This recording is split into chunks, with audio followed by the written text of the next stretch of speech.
Apareti kana sabite rasa kaisara lukenyuno lapa orara okare lukumnere keda kaisara luongono Ikristayon lua guru senti Paul omagara luetaka dekena keso potum igoikiseke kilo ekanisa kede ekupulu ebetoni nam temokinoto rakero ibore yeni obu isibiro aina petano ailep okanisa osalakine titonga etukoso kinga toni abongonor Icheko Ikristayono opoto ngirkisi alostai lepe aichokis okanisa loka tetra nepetai aluanis na edoli amairona kany awai. Kibutis apele kidini goitere kanse kota chidi kono bu. Ete mena tenki ni leu kanse. Inara ni karjuli ya Emuluka. Ni karjuli ya Emuluka. Mama Emuluka dawo na paki. Isa jini ni be ni obo. So do kwa ne diplosi Ikristayon. Mama Emuluka bere fia buniro ni. Isa pele kidini goitere. Akada kingo noi na arai le penen le melipingo. Asodo kwa na adumu obe golole kanisa. Do bobo apukunga bala be julite Emuluka. Do bera abuini kindongo be. Ibore beri so ani. Emuluka mame dauna paka. Abunere mo ibobo ejuli, mo ibobo ejuli. Mamdo jeni be nyo balo sikinete. Ngare ne ja sakiro arai buka uni peni. Ada Aje une junere. Mame dauta paki mama bala ngeta kikaruda ilapio. Konye joko le meko Emuluka iboye isilipi so le manade macheti ukisoda. Mame dibora jeni ngodara le mona abuna le pepene choduna lepe abongori. Mamle mangaje ni bale jadi ochoni sida. Konye pupu be Julia Emuluka. Dae kai dae reporting mambo region sikolete. Tama ilo down pa joka Emuluka ikere joko ka mame lero no.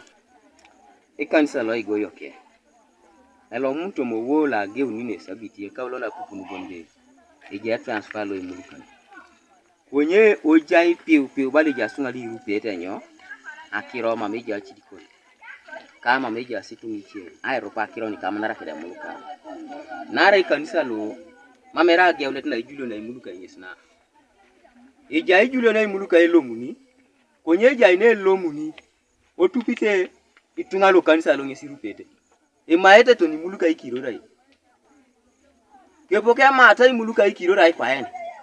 Ai yalongo na itunga idis itunga lipu al kanisa lo yalongo sibonbe edo libodo kwa na gururai ikeune akirori ngoni kujamu na mone akirori le kanisa bala polo kota akirona ikonai ai julo na Emuluka kebuka apipilo ngini ngasi jakiro le kanisa ngoni konai goyo koyo migirta nyo Emuluka lo tetet inarai ikota so o potu bere kesi da kapa ya bodo jentu bonbe nyoba bere wole jai Santi Paul aguru Idolo seke arai Emuluka lo ekanisa kalo Martin ogirengis obu loto bere okanisa lo agola nejulata ingesi konyobu opeda inirakini kede shom kosimu obala ebe erasi nguna inapeta no epontos kokuju.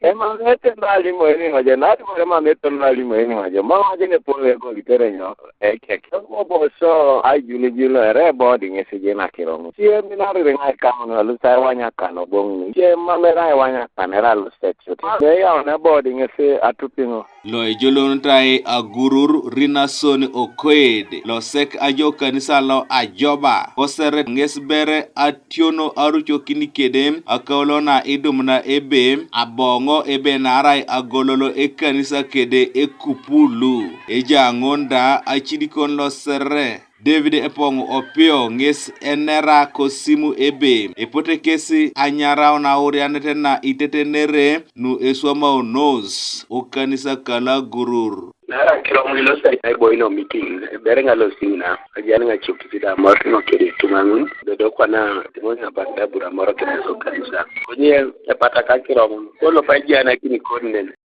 Kanuka TV East, Patrick Odongo Kosere District.